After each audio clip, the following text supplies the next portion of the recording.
evening, everybody. Just give me a thumbs up just to let me know that the sound is coming through properly, because I know sometimes my sound can be a bit temperamental. Good evening once again. Awesome. Thank you very much. It's our second session, online session, and I hope that the content that I've uploaded so far has been useful and you guys have been able to make use of it. Let me please know about those podcasts that I've been trialing to see if it works for you, especially the sort of those AI-based podcasts. They're sometimes not the best, but just let me know whether just listening to them for 5 or 6 minutes, whether they're useful and it gives you a good overview of the sessions. I've tried to include sort of a bit of everything, like a video. I've tried to include a podcast, an article to read, and any additional resources just to sort of focus on the outcomes for each session. And I will be uploading those each week. And these sessions that we record will then be sort of uploaded a day or two. Just give me a day or two later, because I sort of just edit it and just make it a bit shorter and just fix the audio sometimes just for us to be able to upload that onto YouTube. Sona, you've got a question. Question.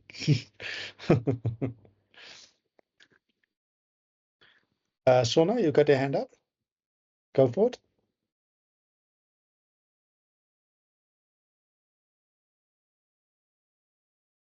I think your mic is still off. Oh, okay. Alrighty. So let's get going with tonight. So tonight's session is sort of a bit of two parts. The first part is really MIS, or Management Information Systems. There's not a heck of a lot I want to talk through. It's just about understanding it and understanding how it fits into the assessments. There's something which I didn't give you guys the speech last week. So the speech is this. You have two ways of approaching this course. You've got two ways of approaching any course, really. You've got two ways of approaching your degree, for that matter.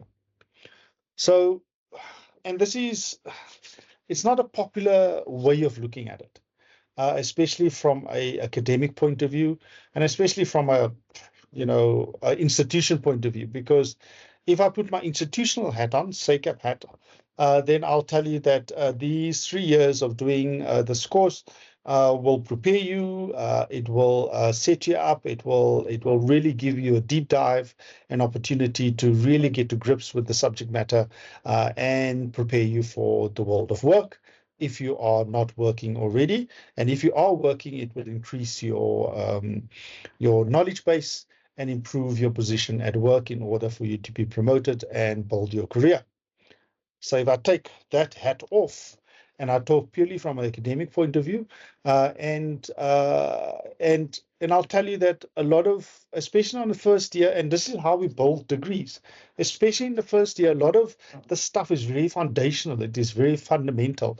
It's important for later on, because you build your second year on top of your first year. But a lot of the stuff is sometimes a bit very theoretical, very foundational, and you look at it and go, okay. And what will happen is that there's so much overlap in the foundations and the basics that you'll find that as you go from one course to another course to another course, you go like, but we just did that in that course, or we just did that in that course. And I can't remember what we did in term one even. What did we even learn? But from a design point of view, when we scaffold this learning on top of one another, you will learn without realizing that you're learning. So after first year, you'll build on top of it with courses that are different, modules that are slightly different. They might be called the same or similar. And some of the content you go like, that sounds so familiar. Didn't we do this last year? But then you'll find that the assessments and the way we assess the learning becomes a lot more application-based case studies. It becomes a lot more rigid in terms of how we do the assessments. And then in third year, it is very much about applying your knowledge, and 2 years of knowledge that was slowly embedded and sort of built up then comes into flourishing into a third year. So this is the speech. You can approach these modules with a very practical point of view and saying to yourself that, listen, I'm going to spend as little time on it. I've got the assessments. I'll spend all my time on the assessments and I'll do well in the assessments. And ultimately, I will do well in the course. Done. Tick box. Done. Or you can approach it from a slightly different perspective and say, you know what, I really want to learn as much of this subject matter and I really want to immerse myself into this subject matter. And then it's about all of those additional readings, all of the additional activities, everything that you can put your hands on, and your own research that you will then have to start building up in your own sort of library of articles and start reading outside of it, start watching YouTube videos and so forth, and start building your knowledge base. And that is the two approaches. And then there's the middle way in which you enjoy the course, you do as many of the activities, but if you don't stress about it too much, but all of your effort and your focus is on the assessments because the assessments ultimately counts. The assessments are ultimately what the course, the final course mark is about. So each to his own. I mean, from a researcher that has been researching in this area, I would like to encourage you to really get stuck into management science, as I said last week, and understanding the different management philosophies and the different frameworks and all these theories and all of it. But again, like I said last week, a lot of it is just, it's if you're not interested in it, it's boring, you know. Psychology is a lot more interesting because it's almost like it's something personal. It's like, oh, I'm doing it and I'm beginning to understand a bit more about myself and about others. And, oh, I'm beginning to understand the different pathologies and this. But Psych 1, that textbook, it's about this thick, and the only thing you're learning is about brain structure and the different definitions. And you're going to forget most of it by third year. But again, there's almost like this foundation that gets built on which we build everything else. So that's the speech. So again, let me know if you need anything more. I'm putting down and putting through each week sort of activities which I think will be short enough, small enough, bite-sized enough that you will do without forcing you to sit for 4 hours reading 2 chapters on something that is not in the assessments, that is not part of the outcomes, and is just nice to know. But if you want to know more, then please drop me an email, and I will certainly share the depth and breadth of the management science curriculum that I've got access to. Good. So now that I've given you the speech, so tonight is just about information systems and decision making. Now, the textbook is a bit outdated because so much has happened over the last 2 years with the introduction of AI. So I'm going to touch really on the big idea around information management and decision making. So when we talk about information, and we can talk about the information pyramid. So the information pyramid, where's my purple? I like my purple. So the information pyramid consists of data that you collect, data points. Is it red? Is it green? So imagine you're driving on a road and you get to a robot. The simple data is the robot is red, green, or orange. Now that is data. Now, how does that data become ultimately information? The data becomes information when we put a filter on it, when we start going through the data and we start filtering the data and we start grouping it, so we process it. Now it becomes information. The robot is not green or red or orange, the robot is green. But what does that, and we assign a meaning to it. So what does green mean? Green means we can continue, we're free to continue on the road. So we assign meaning to the data. So now it becomes information. There's another level above that, which is what we call knowledge. Because now it is not just the information, which is data that we've interpreted and assigned a meaning to. Now knowledge is where we bring in all of our experience and we interpret the data within the context of our experience. Why is it green? We objectively can see that the robot is green, so that's a data point. We've interpreted and added meaning to it. Green means you can continue on. But our knowledge, our prior knowledge and our experience, whether we've had a good experience with driving late at night at a green robot or a good experience, we interpret it within the context of our experience. And we then assign a meaning to it, a deeper meaning to it based on our experience and the context. It is late at night. It is in a dodgy area. The robot is green, but I will approach it with caution and I will move through it slowly because there might be another vehicle that is ignoring the red light on the other end of the robot. So now we've not just assigned meaning to it, we've also not just interpreted it from an objective point of view, we've now subjectively interpreted based on our meaning that we assign to it, but also based on our knowledge and experience.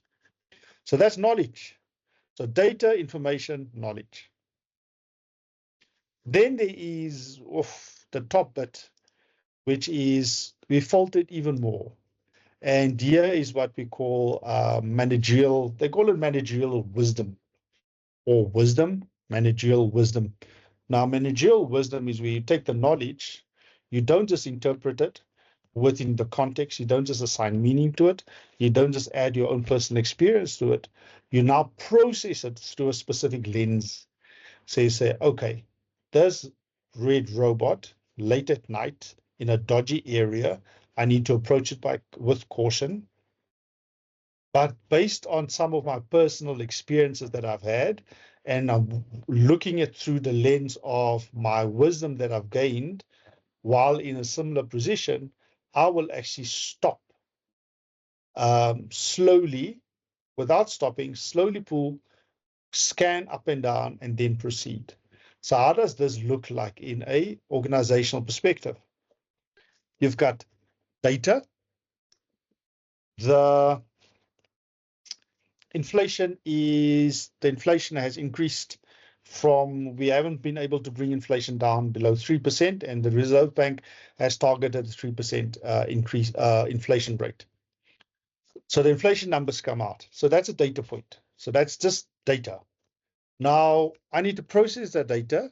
So that is what we call a macro. If we were last week, PESTEL, that would be part of PESTEL. That would be economic data point, part of PESTEL. Inflation rate. The inflation rate is stubbornly above 3%. So that hasn't been brought under control. Now we filtered and we assign meaning to it. So what does the inflation rate mean for us as a business? It means two things. One, if we're selling widgets, it means that people that buy widgets will still not have enough money, disposable income, in order to buy the widgets, because inflation, high inflation, means prices will keep on going up, which means it reduces disposable income. The second meaning of high inflation is that the Reserve Bank isn't going to reduce interest rates. And without the reduction in interest rates, that would relieve some of the disposable income, because people will be paying less on their bond and less on their car, which means that disposable income will increase. They will then have more money to buy our widgets. So now that we've assigned meaning to it, it's still very much objective. We now need to transfer and sort of assign meaning to it, given our context. Now, if we sell widgets, if we sell bread, the inflation rate actually has very little meaning for our business. It has very little impact on our business, because a staple such as bread, people will buy it anyway, whether they have disposable income, a lot of disposable income, because it's a staple food product. However, if we're selling high-end perfume, the amount of disposable income have a direct impact on our business, which means we now need to take this knowledge, determine a strategy.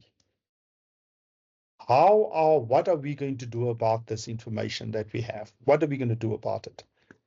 Managerial wisdom comes in and says, now that we've devised a strategy, how are we going to execute the strategy in order to have it be successful? So that is just the very basic sort of what we call the information pyramid, and how up the different levels you go with data coming in, turning into information, turning into knowledge, and then turning into managerial wisdom. So given that context, when we talk about information management, we pretty much talk about this middle section here where we interpret data and assign meaning to it through filters and group it together in order to make sense of it. So now, given that context, now you begin to understand when we talk about information systems within companies, it is both the technology, the hardware that goes with it, but it's also the software that goes with it, and it's this sort of collecting of data through and the process of converting that data into information. Because if managers don't have information, they won't be able to turn that information into knowledge, and they won't be able to use the managerial wisdom in order to execute against the strategy that they've formed. So information is absolutely important. It is fundamental to any business. It supports all the operational managerial activities, enables fast and accurate communication, it assists in identifying trends and making decisions. Decision making in management now, it's not just about the information, but it's now about the knowledge, because managers turn information into knowledge. Given a context, and assign meaning to it using their experience. Information supports sound judgments, because ultimately, if you're a high-end perfume maker, you will need to make a decision about what this lack of interest rate reduction means for you as a business. Are you going to reduce your cost, meaning cut cost, reduce your overheads? That will mean and have a big impact on people within your organization. You will have to possibly look at retrenchments. You will possibly have to look at making some other big decisions, because you don't know how long it will take. And that is why you take a long sort of term view on where interest rates are going. And this is just interest rates. Now that is just one element of the economic pie of pestle, and that is just pestle, which is the macro environment, which we talked about last week. And we're not even touching on the industry environment, which is customers, customers/consumers, competitors, and we're not even touching on the internal part of the organization. So all of these data points, both externally and internally, gets thrown into this big database. And from this big database, you then have to develop these filters, assign meaning, and put all of this in together so that a manager can read a dashboard that is only like 1 page long in order to make a decision. And based on that, they have to make decisions. Data-driven risks. If you use a lot of now this is where that top bit on the pyramid. Remember, I talked about managerial wisdom. Some say that a lot of 50% of managerial wisdom is instinct. It is driven by intuition, and the other 50% is driven by data. And good managers, good senior managers, have very good intuition, meaning they can feel an opportunity, they can make sense of the data. And this is high level reasoning that a lot of senior managers are able to do. Interpret information, interpret that knowledge, and then be able to turn it using their intuition, be able to sense that we need to go this direction without having 100% certainty, because you'll never have 100% certainty. You'll have to wait to gather all the information, and that it's just impossible, because critical decisions need to be taken very quickly in very complex environments. As I said, pestle is just the macro, and then there's the market environment, and then you've got the micro environment, which is the internal environment. So you'll find that data-driven, when they say data-driven decisions, at the top end, of the organization. When we talk about data-driven decision, it is managerial wisdom at play, part intuition, part data, and a combination of those two. So we get different decision-making models, which, I mean, you can have a look at. There's decision trees. There is all kinds of Duffy techniques. There's all kinds of sort of techniques which you can have a look at and read through. But the role of information management is essentially to have the right data at the right time. And it helps streamline business operations, improve responsiveness to shareholders, and reduces duplication and information overload. Now,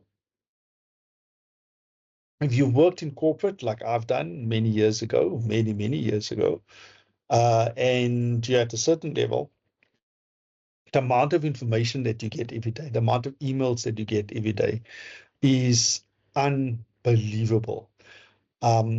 I mean, the amount of emails that I used to get, and that was just me, like something like 100 emails daily that you have to work through.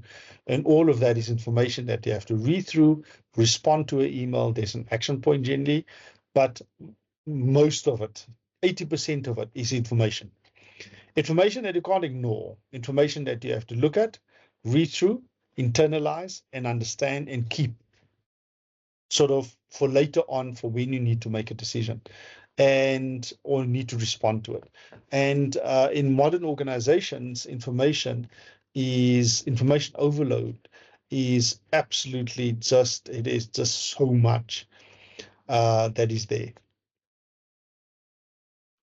So internally, we have staff and different departments that needs information or needs the sort of information systems from finance to operations to HR.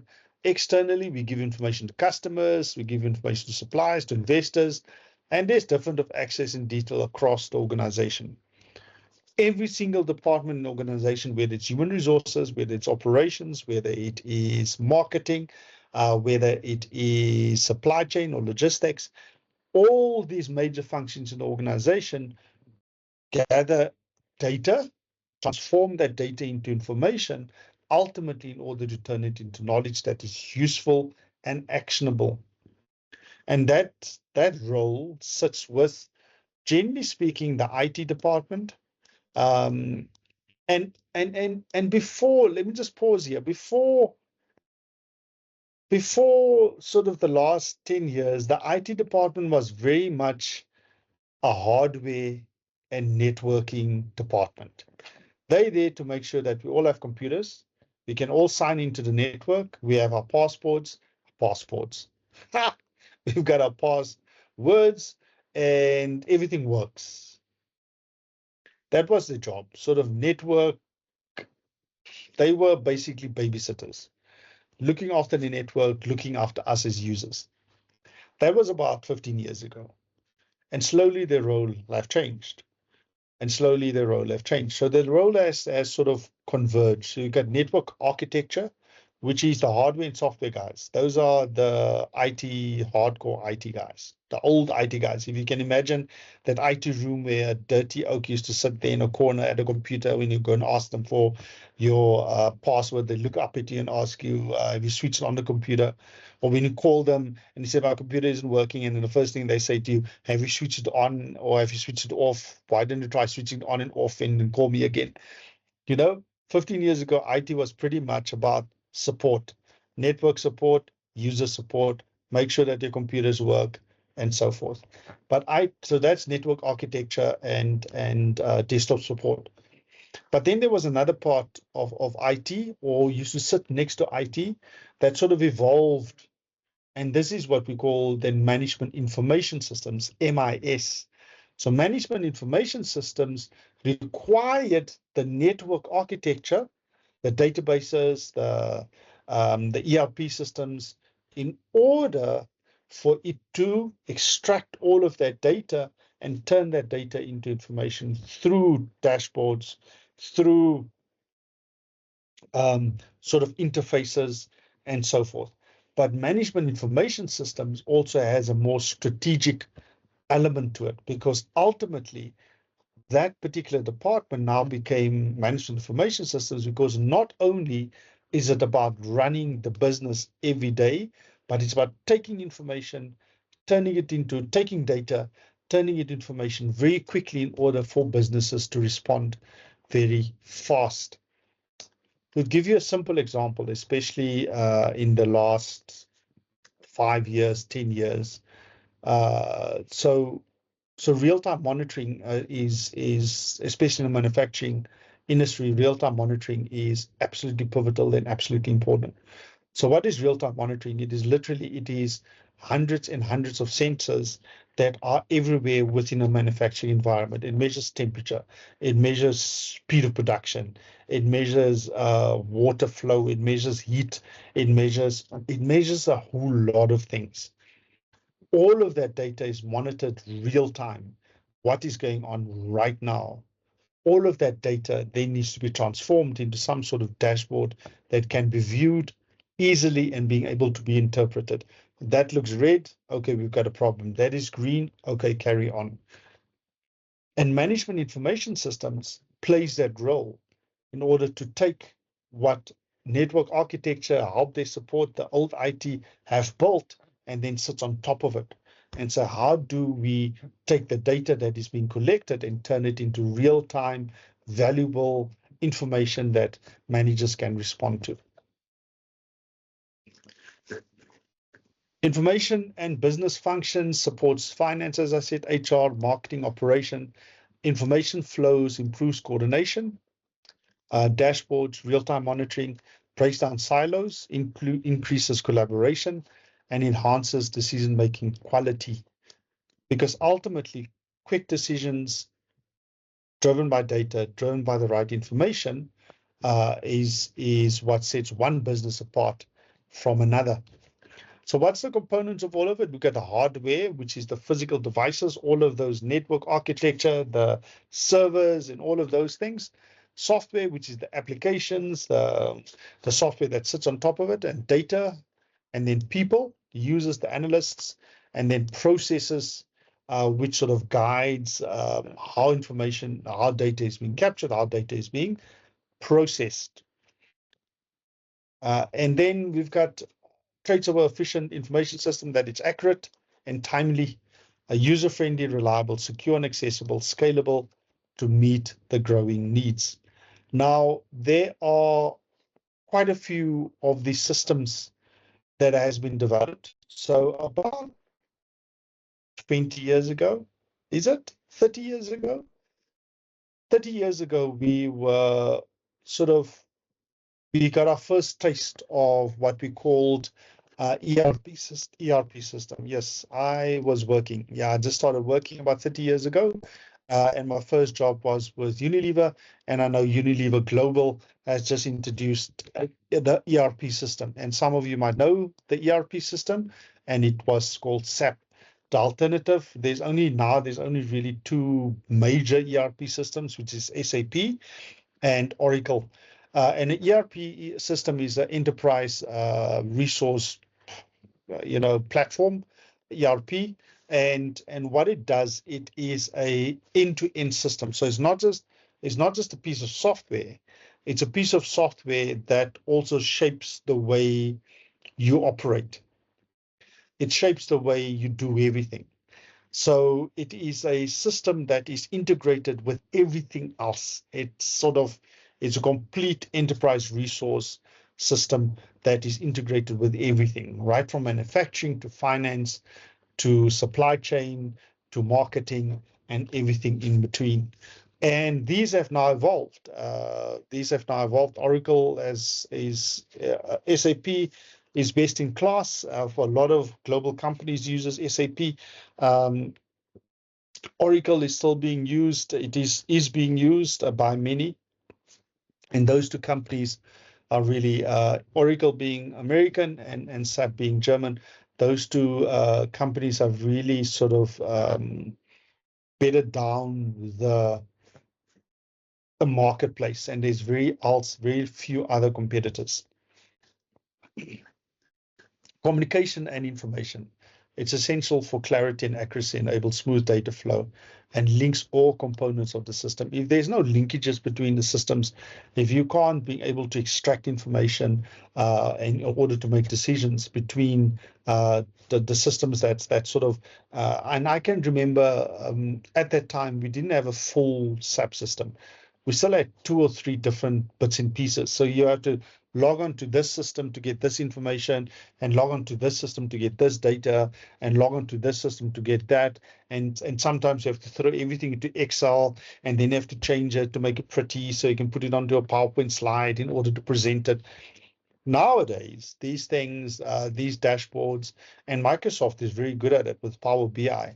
They just bring in the data in the background, and you can create a beautiful dashboard that is real time, that can show performance, can show market share, can show all kinds of business metrics in real time.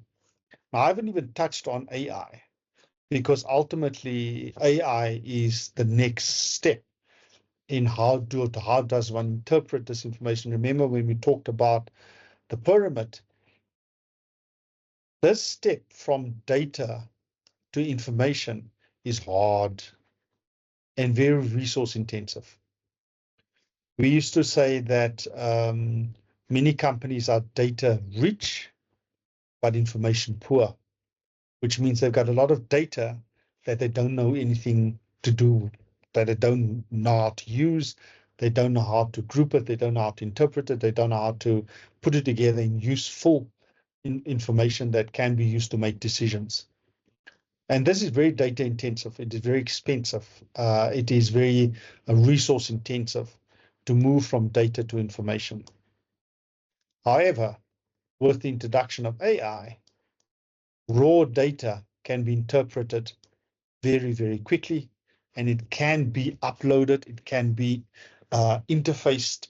You can have literally your entire, all of the data in the business, you can throw into a database, you can give AI sort of agent access to it, and you can talk to it. And you can say, like a person, like a data analyst, and that's a real job, a data analyst. And you can ask it, tell me what happened last year. We sold 1,000 units to this customer, and we had so much sales. If we sell 2,000 units this year, what will the impact be on our profit margin, or what will the impact be on our volumes? What additional raw materials will we need to buy? What additional tooling in the factory do we need? Do we need additional labor? Now just imagine the impact that AI will have on data analytics and what we call business information systems, or BIS, but also on that position, that job, that particular area of expertise, because that is a highly sought after position in organizations. They're called business analysts. Business analysts, they're not IT people, although sometimes they do have an IT background. They generally have a mixture of sort of business management, economics, accounting, sort of that type of background, but they tend to be highly skilled, highly sought after, and they get paid very well. I imagine that person can now be replaced with an AI chatbot or with an AI agent. In section chapter 2, Lerato, yes, question, go for it. And thank you for interrupting me, because I could go on like this the whole night. I always ask this. This is a one-man show. Hi, Theo. Am I audible? Yeah, go for it. What's your question? I know this is not an AI session, right? But I just have a question because you touched on it right now. I just wanted to understand that it's designed or programmed or developed by people, right? And Yes. it hosts, it can read different languages. I'm assuming development or programming languages. Hopefully somebody can correct me there. So I just need to understand what is the difference between AI and what we've been using before AI, which is your normal Google search engine. Is it how it processes data, or what's different here as compared to Google engines? Sorry, guys, Oh, like I definitely. yeah, we don't have enough time now to. But I'll try to explain. I'll actually, that's a very good question. What I'll do is I will actually post a video that I found. It's like an animated video, and I found it. Oh wow! Now I understand it a bit better because every time people try to explain it, they explain it with these like a deep sort of programming stuff, and I'm like, I'm not a programmer. My degree is in philosophy and psychology. I never did, although I did quite well. I did 2 years of information systems, therefore my interest in AI. But yeah, so I'll actually post that video. But in short, it is a new way of processing information that has never been done before. Um, So in the old way, what would happen is that a piece of program will have all of the knowledge. So the first robot that beat Garry Kasparov, which was the world chess champion, was fed all of the different chess combinations that there possibly could be in the world. So it was just a big box of memories. And when they would play Gary, so Gary was the last true world champion, human world champion. After that, robots became much better than humans at chess. So every time Gary would make a move, the robot would look at it, or the software would look at it and go, what are all of the different possibilities? And it would go down the list, and then it would say, I think this is not I think this is the best one because 5 moves down or 10 moves or 20 moves down, this is going to happen based on all of this information that I have here. Now, AI doesn't do that. AI has this thing that nobody knows what happens in it. And even the person that invented it doesn't know. Where information comes in, something happens, and it has a very good way of predicting what needs to come out. So it is more than just guessing the next word in a sentence. It has a way of assigning value to that entire sentence and give context to it. So it knows the difference between a person shouting, the cat in the hat, in elementary school or in a grade R, versus a person that's telling a story, a mother telling a story to a child, the cat in a hat, because it has context and it has all kinds of things that happen in this box that nobody can truly say. But I'll post that video for you because it gives such a good explanation, of what and how, but only specific. We call not AI, the AI that we know. So ChatGPT is what we call LLMs, which is large language models. And the AI that we are using at the moment is what we call generative AI. So generative AI can be described as the ability to predict the next word. So you give it 3 sentences, and then it has the ability to predict the next word, and then the next word, and the next word, and the next word, until it has a sentence. And that is language. And then when you have photos, it has the ability to predict all of the different pixels in the photo in order for you to make a photo that looks like you as an anime character. So it is what we call generative AI. And it's this box that nobody knows what happens inside that box. Even the inventors don't even know what happens inside that box. So Lorata, I hope that made sense. But as I said, I'll post the video, and you can have a look at it. All of you can have a look at it. But that's just a side tangent. Good.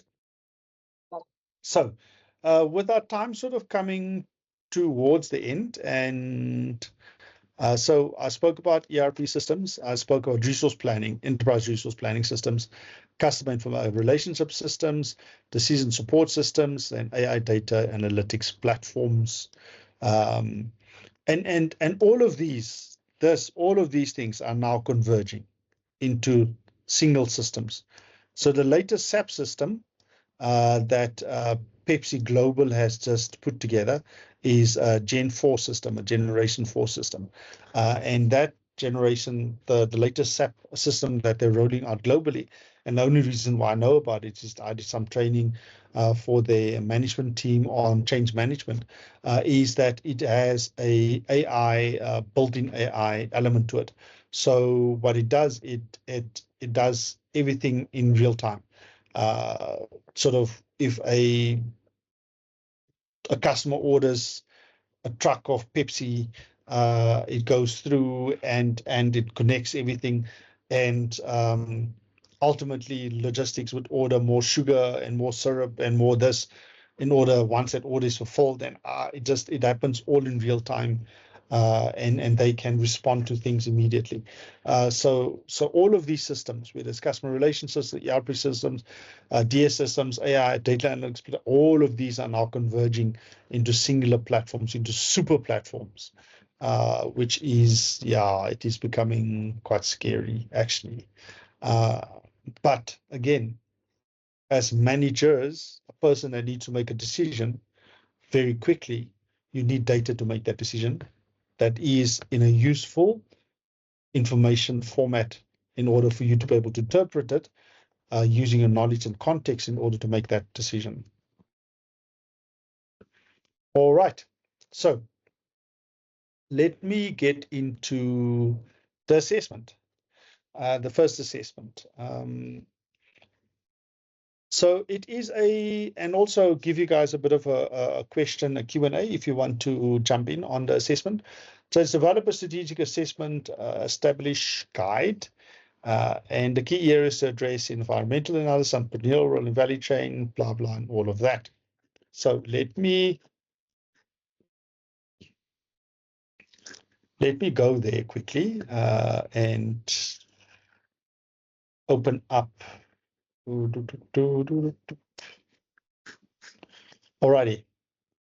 I hope you guys can see the screen, which is the assessment. So I just want to read through it quickly. The description, assessment, evaluates your ability to understand and apply foundational business management concepts.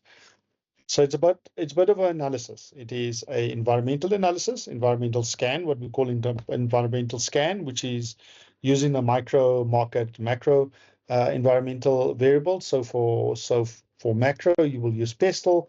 For market, I would suggest the easy one, which is Porter's 5 Forces. Some of you that did business studies at school would still remember Porter's 5 Forces, but it would be a good opportunity to include that as your additional resource. Porter's 5 Forces for market, and the macro would then be the internal environmental analysis. Explain, and this is the key, explain how these environmental factors impact the business, and that is key. So for me, when I look at it critically, I will see you listing and you working through all of the micro factors, the market factors, the macro factors, using a tool like PESTLE for macro, using a tool like Porter's 5 Forces, using your micro analysis framework, which is internal business analysis. But for me, the critical part would be how are you interpreting that, and what is the impact on the business? For another 15 marks, it's entrepreneurial role in business establishment. And this is fairly straightforward stuff. It's just about location, the skills required as entrepreneur, the value chain approach in business. And that is also Porter's value chain.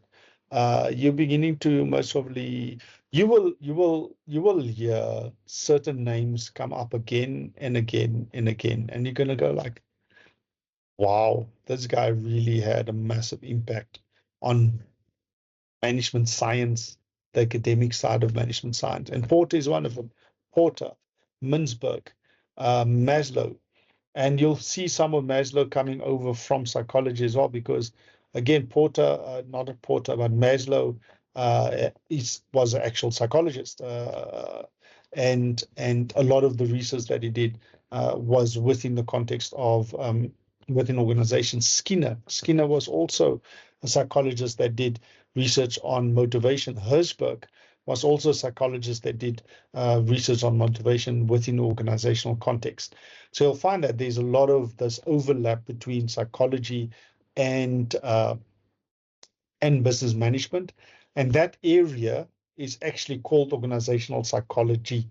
And it's a bit of a gap that SACAP is missing, because ideally SACAP should have organizational psychology and psychology and business management, the three of them sitting together.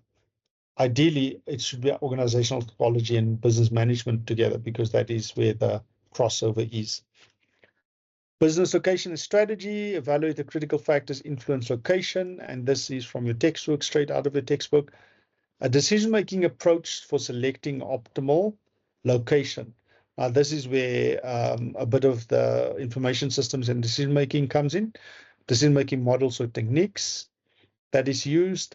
Management information systems, so this is sort of a chunk out of it. Explain how effective management would support the business operations. Timely, accurate, available, etc. Identify the essential components. And you'll find that a lot of this assessment is very much theory with a bit of application. So it's about 60% theory. This is what it is, and this is how it applies to my little furniture business. This is what it is. Here's the theory that supports it. Here's the reference that supports it. And this is how it is applied to my little furniture business. And that is pretty much the structure of the entire assessment. It is, this is what it is.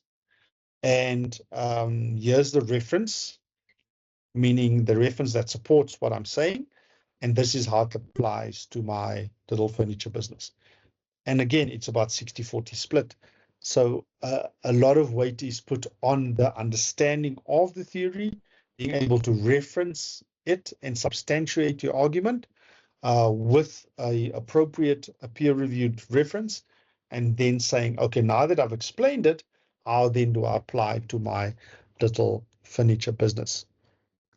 Structure your guide with a clear introduction and stating purpose and approach, logically organized sections addressing each area above, and a conclusion summarizing key insights. So I am looking for a clear cover page. I am looking for a, what we call it, a index, some sort of a table of contents. And I'm looking for clear sections with a title and with subtitles, not lower than that, but definitely a title, management information systems, with subtitles. Effective information systems. A subtitle would be essential components of our information system. Information systems and communication. So those would be three subtitles. But the title, the main title would be management information systems. So each section I would want clearly title with a subtitle attached to it. Clear title with a subtitle attached to it. Support your recommendation with relevant academic sources. As the second term in the first year, and the first assessment,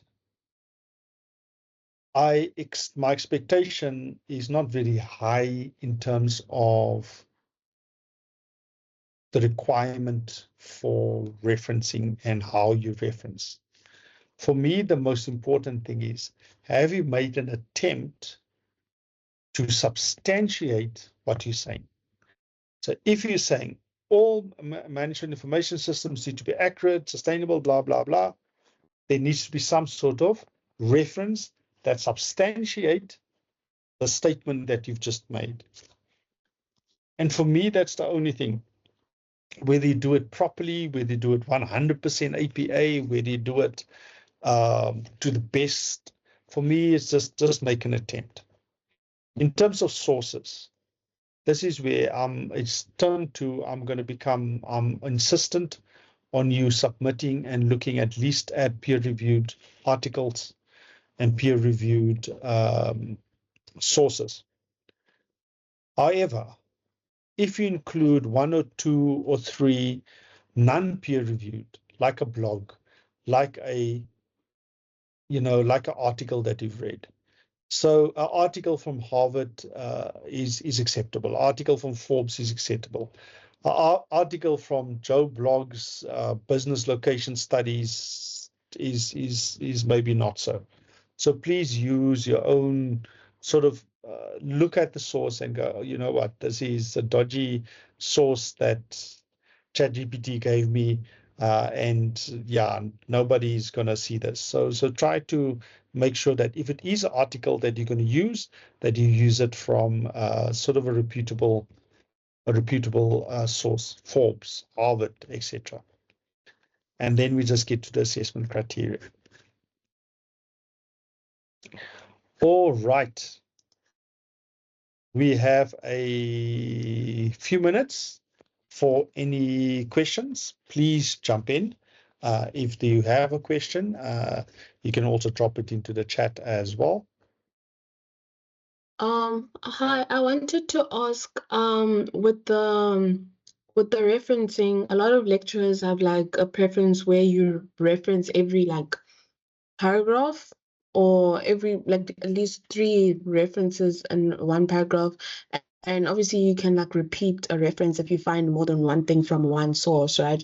So I wanted to know, like, do you also like every 3 sentences type of thing? Like, I heard that was a thing also. So I wanted to know if you also have the same principle with referencing. Yeah. So now, Kamisa, this is where things get interesting, because as a first-year student, you haven't done any academic research or published anything. So anything that you say doesn't carry any weight other than if it comes from a textbook or some sort of source. However, it's also about, and this is where you will start to learn, especially in social sciences, because you write a lot in social sciences. You have to learn the technique of academic writing. So academic writing sounds very stilted and it doesn't flow. It's not a story. So you'll say, according to Mintzberg, he stated that this was substantiated by Porter through the research that he did on this in this framework, and further emphasized in the research done by this guy. Based on this, now it's their own words, based on this, one would say that in this situation, this would be the best course to take. And then you start your next. So it's almost like you give the facts, or you give the theory, and all theory substantiated by a reference, because you don't have any theory. And then based on that theory, you will then sort of make a statement. So you said, this guy said this guy said that, this guy said this, and now I'm saying this, because now that I've given you the context, now I say that. And yeah, it doesn't sound great, because it's not like a nice story that you write, and you'll end up with like 2 or 3 references in a paragraph, or 4 references, or every sentence is a reference. But after a while, you get a knack for it. And this is part of the first year of learning to write academically. Now, let's talk about, I've got another question by Liam and Scarlett asked a question, which type would you recommend we look at for business sources? Scarlett, you've got access to EBSCOhost. So now let me give you a bit of a use case for AI. So how I would approach it. Okay, how I would approach it. I would take the entire assignment or portions of the assignment, but you have to give it background, so context. I would take the entire assignment. I would put it into something like Gemini. Gemini is pretty good because it's linked to Google, and Google is linked to Google Scholar. I'll put it in there, and I would say to it, I'm a student, I need to write this. You're a student, you need to submit this assessment. Give me look through it and give me some peer-reviewed articles that was written in the last 5 years that best speak to the subject matter. And then you'll get a list. So you can ask it, give me 10 or give me 15. And then you ask, give me the links. And now you go to the links and now you check, because I can tell you now already that out of the 15 links, 10 of them will work and 5 of them will be ghost links that is made up stuff. And out of the 10 that works, it says MIS systems in organizations and decision making. And then when you click on it, then it's something completely different. Because there's still a lot of, in the AI that we're currently using, there's still a lot of sort of ghosts and made up stuff. So now you've got, and once you're done with that, now you've got 10 good articles. 10 good articles that was written in the last 5 years. Now you get hold of them. If you can't get hold of them, some of them will be on a website where it says you must buy $10 or $5. Now you go to MySACAP and you copy and paste those articles into MySACAP and you try to get the PDFs. Once you have the PDFs, now you can go back to Gemini, you upload the PDFs and say, okay, now here's the PDFs, here's the questions. Give me a framework or draft for question 1 using these references. Now you've got a draft. Now you can start working. Now what you've done is you've offloaded, like what I had to do, and now back in my day, I was one of those, literally you had to go to the library, go and find the article in a physical book, and then go and photocopy the damn thing. And then much later, we had databases like EBSCOhost where you can search for it. But now what you've done is you've used Gemini as a partner, and you've asked it to do the heavy lifting for you. So there's come up with the articles, but obviously now you read through the articles. Yes, so good research, Sona, is always peer-reviewed articles that was published in the last 5 years, not before that. However, if it is an article that is linked to a specific piece of theory, like if you're going to use Porter's 5 forces, you're going to need to go to Porter's original article, which he wrote, I think, in 1998 or 1997. He wrote the article where he talks about the 5 forces. Actually, it's called, so I can still remember it quite clearly. It's something about competitive firms or something, and something. But he wrote it in late 1990s, early 2000s, late 1990s actually. Now, if you're going to reference Porter's 5 forces, you need to point your reference towards that article. Now, that's the exception. In most cases, it is the last 5 years peer-reviewed articles in the last 5 years. So now you've used Gemini for that. You can go to EBSCOhost, you can find the PDFs, you download the PDFs, you stick it into Gemini again and say, okay, here's some PDFs that I've read through. You scan through it, see if it makes sense. You upload the 10 articles, you ask Gemini, give me a draft for question 1. Now it gives you a draft in a framework. Now you take that, now you put it onto your page, now you start writing. Now it has given you a bit of a framework. Now it has given you a bit of a guidance. You still have to do the application. You still have to look at your little furniture business and interpret the stuff. And for some of the stuff, I mean, for that pestle analysis, which you're going to do within the context of South Africa, you're not going to find stuff on that. That is, you're going to have to sit down and go, okay, for political, what does it mean? What did the GNU have, and what impact did it have on South Africa? That's political. And then new BEE laws, new labor legislation, new this. So that's under the L for legislation, new economic data, etc. Those stuff you can't get out of AI.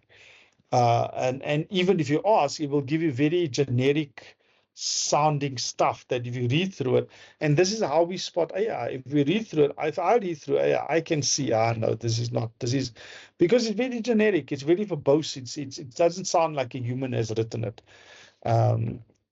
Yeah. And I hope that makes sense. It's a tool, and you've got access to these tools like no other student have ever had before. And if used properly, if used with care, if used critically, it's a good companion. It's a fantastic companion, because now instead of spending 3 hours doing research, you can spend those 3 hours on reading through the articles and immersing yourself in the content and being able to do the application of the answers. Does that make sense?